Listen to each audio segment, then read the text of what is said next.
So, di yun na nga. Sana naririnig niyo ako. Hindi ko alam kung naririnig niyo ako. So, Kuya Chico here at magkape tayo.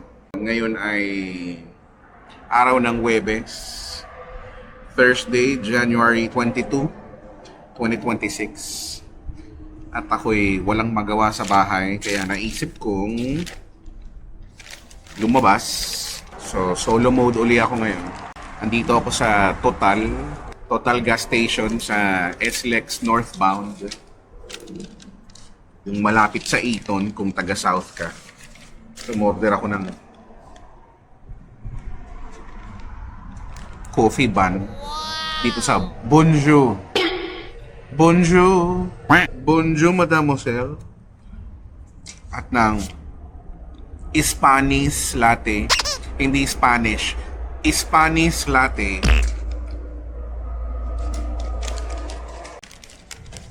Okay lang. At saka chicken empanada.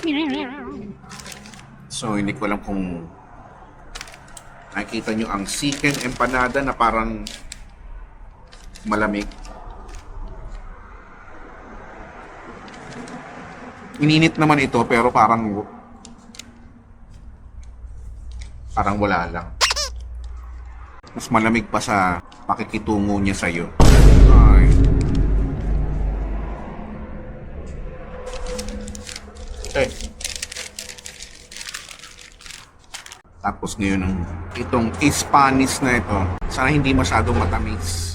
Alam niyo naman, diabetes. At sabi ko decaf eh. Tapos nag-add pa ako ng 15 pesos para sa decaf. Hindi ko alam kung totoong decaf ito. Sana. Kasi gusto ko namang makatulog, no?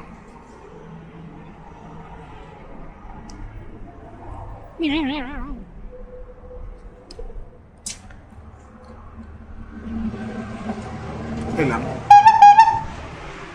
So, okay. Eto na nga. Story time. Hindi naman lingid sa kaalaman ninyong lahat. Or kung lingid man sa kaalaman mo, ay medyo nahuhuli ka na. Pero ako'y just recently, I resigned from Ultrasonic Broadcasting System Incorporated. Basta UBSI sa 106.7 Energy FM Manila.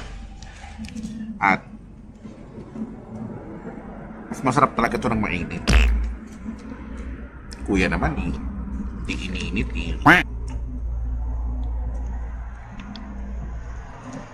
So nag-resign ako. At syempre, ang dami niyong tanong syempre. Lalo na hindi ako nabigyan ng pagkakataon na magpaalam formally on air. So eto na nga ang nangyari. Oo nga pala, mag-aalas 3 na, 2:53 na ng madaling araw. At kaya din ako kumakain din ngayon dahil hindi pa ako naghahapunan. Hindi ko naman kailangan mag-explain pero nag-explain na rin ako. Hindi ko alam kung narinig din yung ingay ng mga sasakyan dumadaan sa SLEX dahil nasa SLEX nga ako. Pero kung rinig nyo man, sana mas nangingibabaw yung boses ko. So mabalik tayo dun sa kwento. December 23, nang magpasa ako ng resignation. So nung time na yun ay hindi na ako pumasok. Kasi holiday break na yun eh, di ba? Usually, sa mga pinanggalingan kong stasyon, usually ay na siya, voice rest na siya. Usually So, dahil ayoko na nga pumasok, dahil nauumay na ako, at saka yung traffic nung mga panahon na yun. Kung taga-South kayo, araw-araw bumabiyahe kayo, nung December, kapag December, especially itong nagdaang December 2025, kihoror, no? Sobrang mauumay ka talaga. So galing akong Binyan, Southwoods exit ang doon ako manggagaling. So, halos araw-araw paglabas ko ng Southwoods, gapang na siya. So, ba't ko ba kinikwento? Wala lang. Gusto ko lang i-share. So, somehow nakadagdag din siya sa umay ko. Pero, hindi yun yung ultimate reason. Tapos, bumalik ako ng January 5. I went on air. Nagprograma pa ako ng 1 linggo. Pero nung mga panahon na yun, nagpaparinig na ako, di ba? Nagpaparinig na ako na parang second to the last week, parang ganon, no? Basta nagpapahaging na ako na paalis na nga ako. Yung iba nagigets naman. Dahil nga, yung January 5 hanggang supposedly January 16, tama ba? Friday. 2 weeks yun eh. From January 5, Monday, hanggang January 16, kung tama ako, no? Check ko nga. 16, Friday, tama. So, magre-render ako. Rendering, no? So, sa mga walang idea, kapag ikaw ay regular na employee at nag-resign ka sa isang kumpanya, required sa batas na mag-render ka ng 1 month. Okay, 30 days. Or, mas maaga doon kung papayag, mag-a-agree yung employer mo. Which in my case, nag-agree naman sila. Pwede rin yung mas mapaaga. May mga dahilan para pwede siyang maging mas maaga. It has something to do with the relationship mo with the employer or yung manager mo, ganyan, kung hindi kayo okay. May mga threats, ganyan, no? So, alamin mo na lang, hindi naman ako lawyer. Basta, in my case, pumayag naman. Nag-request ako ng early exit at adjustment ng rendering hours or rendering dates, to which they agreed. Okay? Pero ano nga ba talaga? Ano ba kasi nangyari? Ito na. Wow! Yun na ba gusto mo malaman? Ba yan? Kikwentuhan nga tayo eh. Alam mo, nalulungkot ako. Masarap sana yung chicken empanada, pero masarap siya kung mainit. So, side kwento, itong Total, itong Bonjour, dito sa Total, SLEX northbound. There was a time na palagi ako nandito. Almost every day, ng ganitong oras, ng madaling araw, nandito ako. Wala lang. Ito yung perfect spot ko pag, gusto kong mapag-isa, gusto kong, tingnan mo, wala namang ibang mga tao sa paligid. Maliban na lang kapag weekend or may mga special na okasyon, ganyan. So, dumadami rin talaga yung mga tao dito. Yun lang. So, kung taga-South ka at naghahanap ka ng matatambayan, may sasakyan ka ng oras ng ganitong oras, madaling araw, ito ang pwede mong tambayan. Meron namang mga dun sa loob. Pwesto naman, tables, chairs naman sa loob. No? At mas malamig dun, aircon. Lumabas lang ako dahil nga, dapat dun ako kaya lang biglang nagpatugtog si kuya ng mga pangsenti ng mga kanta, baka maiyak ako. Charot. Maka-copyright syempre, di ba? Okay. Hindi ako naligayahan sa sayang naman ito. Iuwi ko na lang, no? Hindi ako nasiyahan. Okay. Back to the story.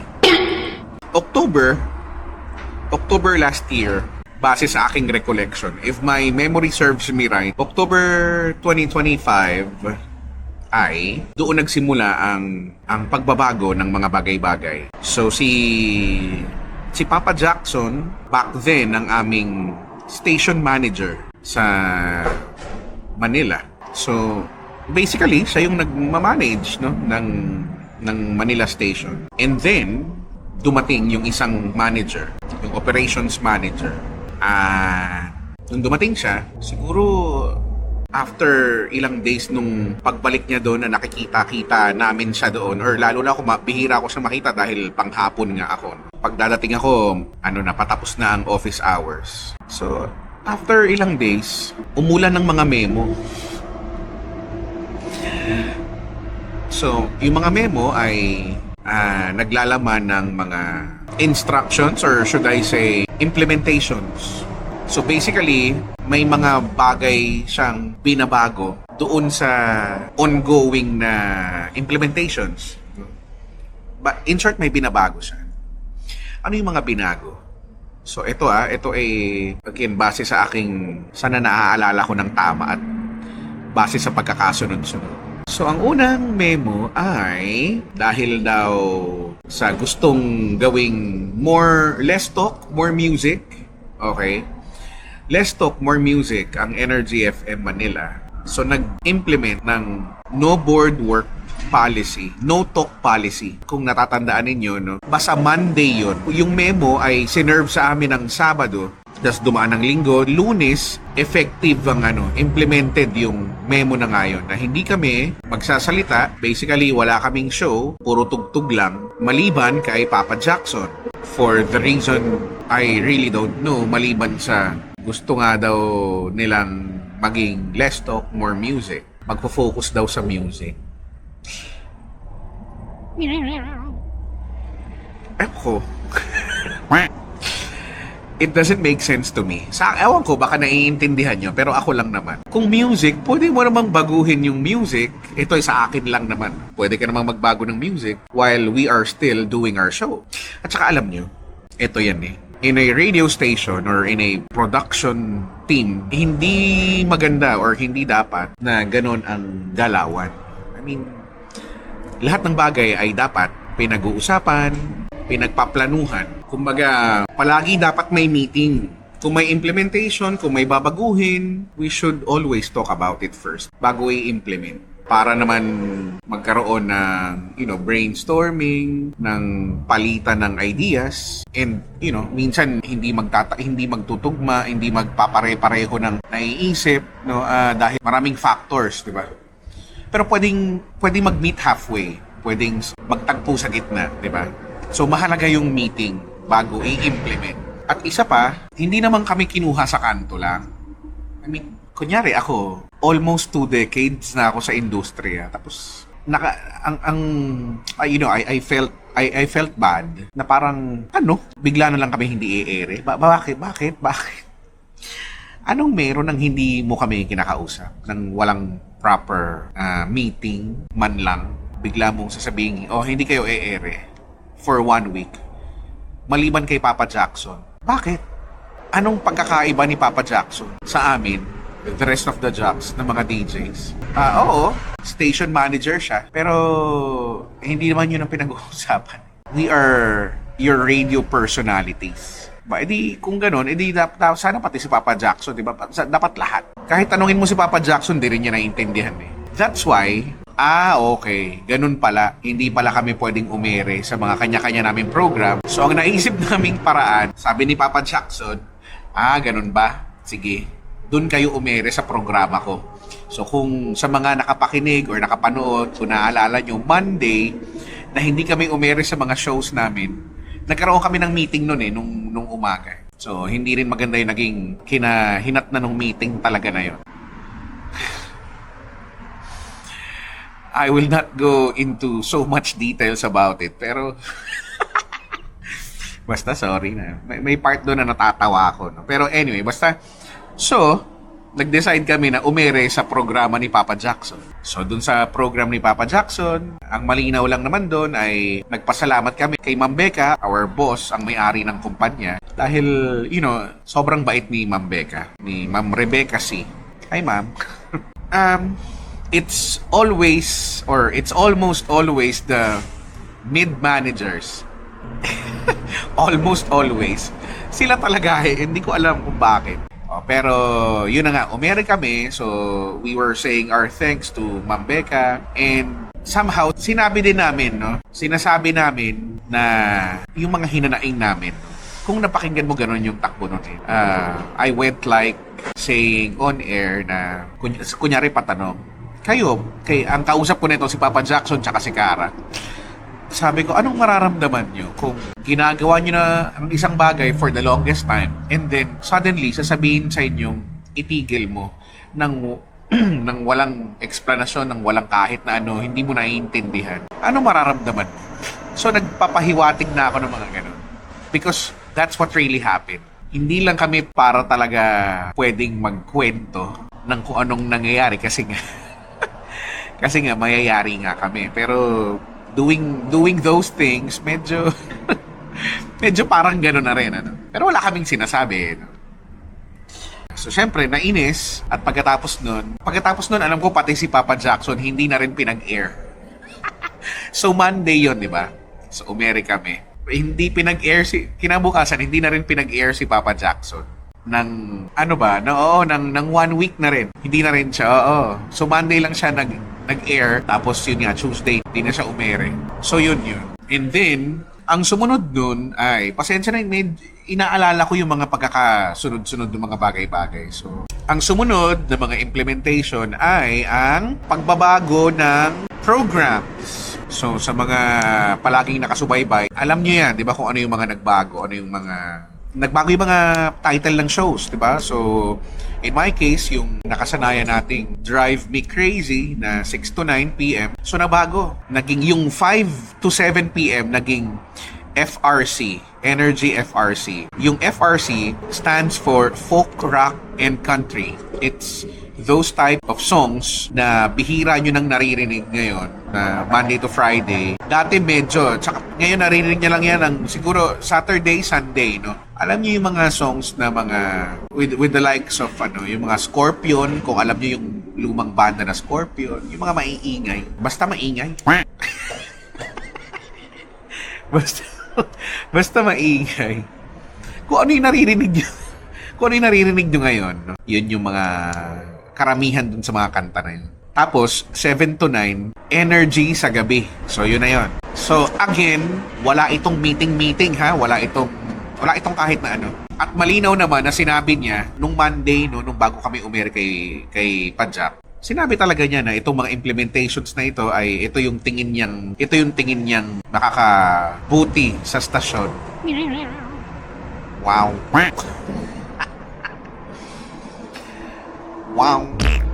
Wow. Ang galing mo eh. Wow.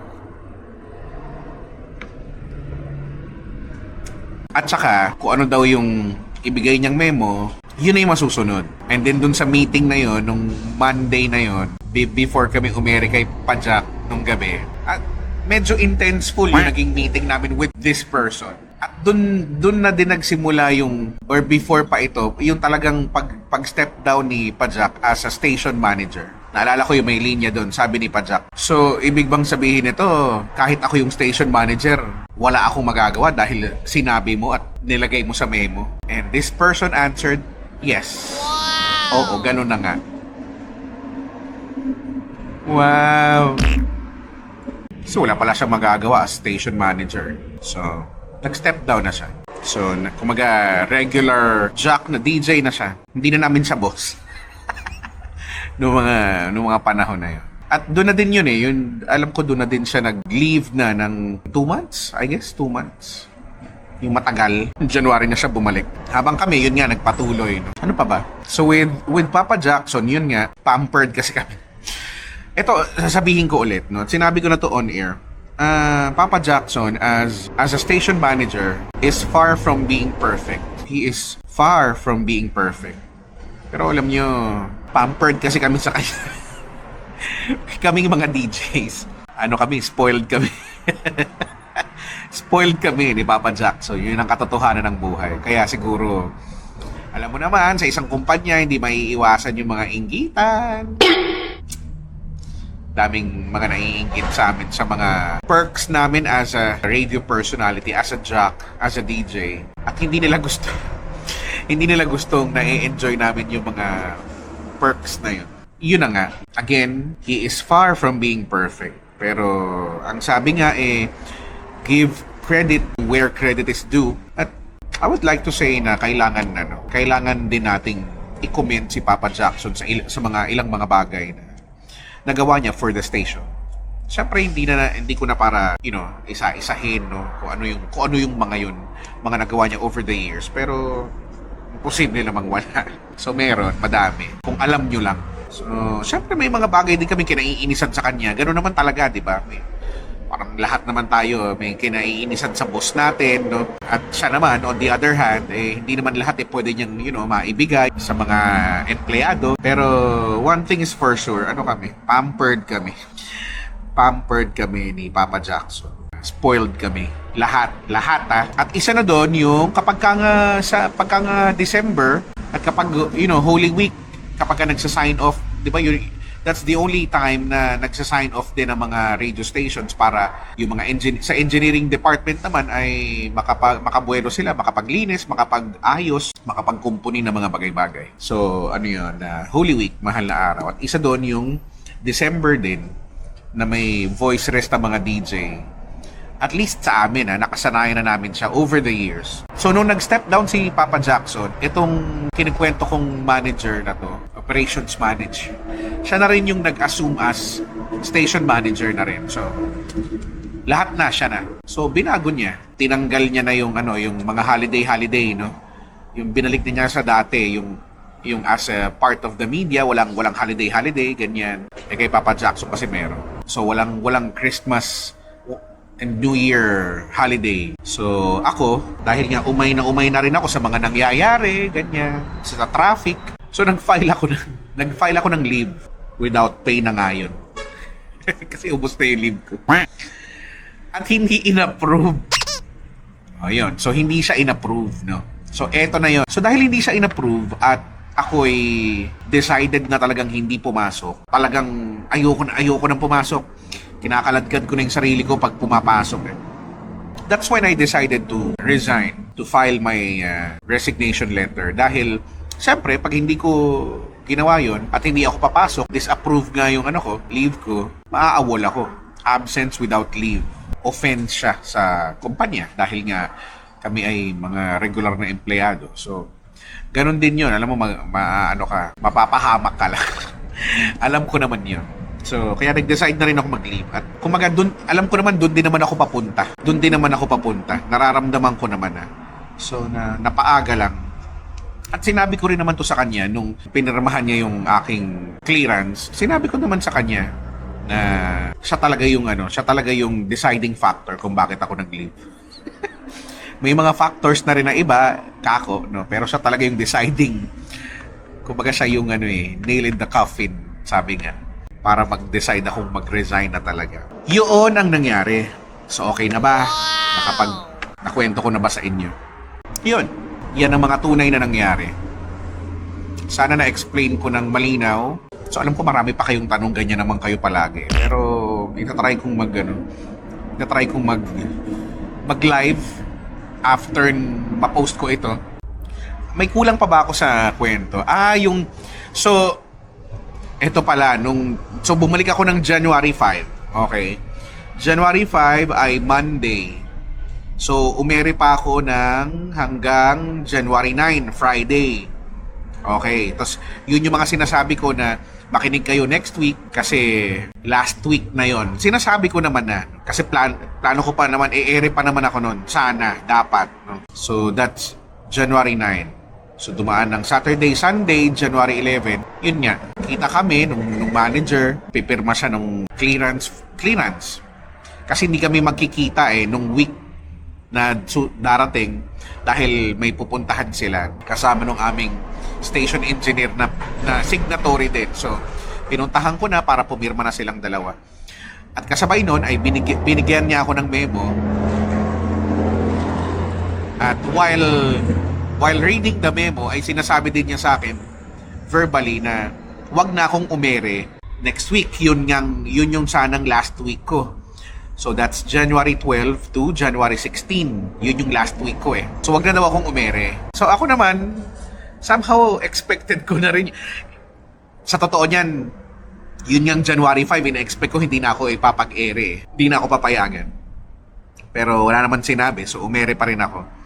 So, January 11, binigyan ako ng memo at sinabi din sa akin, wag na akong umere. Mag-focus na lang daw ako sa pag-aasikaso ng clearance. Wow! So, syempre, baka itanong mo, bakit ganun ba kahirap magpa-pirma ng clearance? Hindi ka ba pwedeng umere? Exactly my point. Nasa isip ko na rin yan, pero what can I do? Wala naman. So, ako naman, dahil somehow expected ko na, okay, sige, okay na lang din. Yun ang rason kung ba't hindi ako nakapagpaalam. Kaya January 12, pumasok ako noon, nandun ako sa opisina. Hindi na nga lang ako Kasi mag-focus na nga daw ako sa pagpapapirma. Kahit nung Monday na yon, natapos ko na lahat ng pagpapapirma and all. Hindi pa rin ako umere kasi nga wag na daw. So, pumasok pa rin ako noon. Isang linggo pa rin. Yun nga yun. January 12 hanggang January 16, nandun ako sa station, sa opisina. Pero, I didn't go on air as instructed. No? Dapat doon ako magpapaalam. Kaya, kung natatandaan nyo, Monday din, January 12, doon ako nag-post yung art card, doon ako nag-post ng, ang bait pa nga nung pagkaka-post ko doon kasi thank you, ganyan, di ba, yung I'm no longer with Energy FM, blah, blah, blah, blah. So, yun lang. Yun na yung part ko ng story. Okay, base sa natatandaan ko. So, at this point, ay muli ako magpapasalamat sa may-ari, sa aming tinatawag na Inang Reyna, kay Ma'am Rebecca C, for allowing me to be part for the second time ng UBSI, ng Energy FM. Kasi remember, umalis ako, nasa Energy FM ako ng 2017 hanggang December 2019 dahil come 2020, January, ay lumipat ako ng ABS-CBN sa MOR 101.9 for life. At nawala, di ba? So, after, Feb 2023, ay umalis ako ng MOR, balik ako ng Energy FM. So, version 2 ko ito sa Energy FM. Alam ko naman may tampo sila and all, no, yung iba may galit sa akin na hindi ko alam kung bakit. Pero fortunately ay tinanggap ulit nila ako ni Ma'am Becca ako. Unfortunately, pagbalik ko ay there are things na nagbago, maraming mga nagbago at hindi ko na siguro para ikwento. Hindi na siya naging katulad ng dati. Pero thankful pa rin ako dahil syempre kailangan ko ng trabaho, kailangan kong kumita. Kahit papano, kahit wala naman akong kinikita. Ay, aroy. So, thank you, Ma'am Becca. I'll be forever grateful sa iyong kabaitan. Sa'yo lang, ha? Dun sa iba mong mga tao, di ko sure. At alam ko, nasakta na naman kita for the second time around at alam kong wala na tong third, hindi na ako mangangahas na bumalik ulit. But thank you so much, Ma'am Becca. Ma'am Rebecca C. Wala kang katulad na boss. Yun lang. Hindi ko na siguro para ikwento pero wala, hindi na tayo, ma'am, nagkaroon ng chance, no, to talk personally, but there are things that I really wanna tell you at ayoko namang sabihin dito. So, I wish nagkaroon tayo ng chance to talk. Kasi alam kong may mga bumabagabag sa isip mo, may mga agam-agam, may mga bagay na pinagtatakahan mo, bakit ganon, bakit ganyan. At may sagot naman ako. It's just that we weren't able to have our time to talk about it. I already messaged you about this. At uulitin ko lang po dito that I am glad that I have known you sa aking buhay. I'll be forever grateful. Maraming salamat, Ma'am Becca. Dun sa iba, leche. Laok, pakialam. Good luck. Wow! Ang masasabi ko na lang sa Energy FM ay good luck. Good luck. Yun lang. So, yeah. As for me, mapapakinggan nyo pa ba ako? Makikita nyo pa ba ako sa kung saan man? Siguro. Kung saan, hindi pa ako sure. Or hindi ko pa pwedeng sabihin. Pero, see you when I see you sa kung saan man. Kung depende kung saan ako dalihin ng tadhana. Malalaman nyo yan sa mga susunod na mga... So, sa mga updates, paano ba sasabihin? Keep tuned in. Tuned in. Andito naman ang aking Facebook. Ito naman ako. Wala namang ibang humahawak. Walang admin, ito ako lang. So, kung sumagot ako sa mga PM nyo, ako yun. Pag nag-reply ako sa mga comment, ako din yun. So, dito naman ako mag-upload or magpo-post ng mga... At saka sa iba ko pang mga social media accounts. Ganun na lang muna. At magpangita tayo sa mga susunod. Baka mag-live din ako habang anong oras na? 3:34 na. At lumamig na ang aking kape. So, there. Sana nasagot ko kahit paano ang inyong mga question. At sana maging maganda ang taon na ito sa ating lahat. Wow! Sana. Yun lang. Until then, Okay, thanks. Bye.